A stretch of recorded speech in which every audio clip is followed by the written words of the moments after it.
This is a beautiful dress. It's made of viscose and has perfect drape around the body. The fabric has a luster that wonderfully complements the bold color. But along with heaps of other dresses, jeans, blouses, and lost socks, this beautiful dress is headed for a landfill or the incinerator long before it wears out.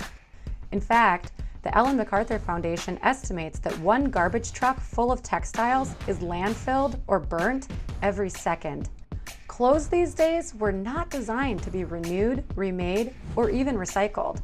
Garments that end up in the landfill or incinerator are the consequence of clothing production that fails to design for material reutilization. Making just one dress uses a lot of resources, from cultivation and production to dyeing, finishing, and cut and sew. The chemicals, water, labor, and energy used are lost if the garment is not cycled. There's a much better way to do things, a circular way that matches the creativity and imagination of fashion itself.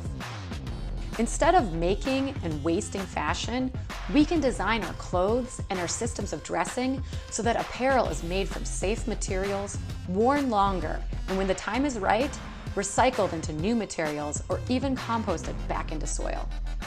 Today we have new business models and technologies that let us reuse, renew, or even remake our clothing. When it's time to recycle, technological advancements are catching up to our production.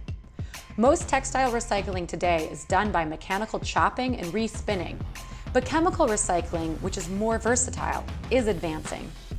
And one day soon, we will have a solution for recycling blended fabric, like cotton poly shirts or stretched denim jeans. New materials for fashion should be invented with their eventual cycling in mind. First and foremost, material innovators need to use green chemistry to create safe materials because safe materials are the ones we want to keep cycling around. Next, material innovators need to identify the materials cycling plan. Having a cycling plan means that when it's time for the materials to move from one phase to the next, they can be properly sorted and processed.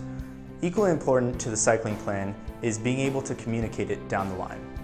For example, adding dyes or other fibers into your material can change its prospects for its cycling, especially in the case of biodegradation. So, let material users be informed of your intentions.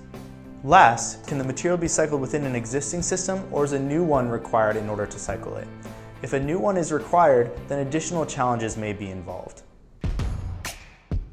All over the world, people make a lot of beautiful clothes. But our problem isn't beauty, it's waste. With safe materials designed to cycle, we get endless possibilities to create. Working with material reutilization in mind, innovators can reimagine the future of fashion.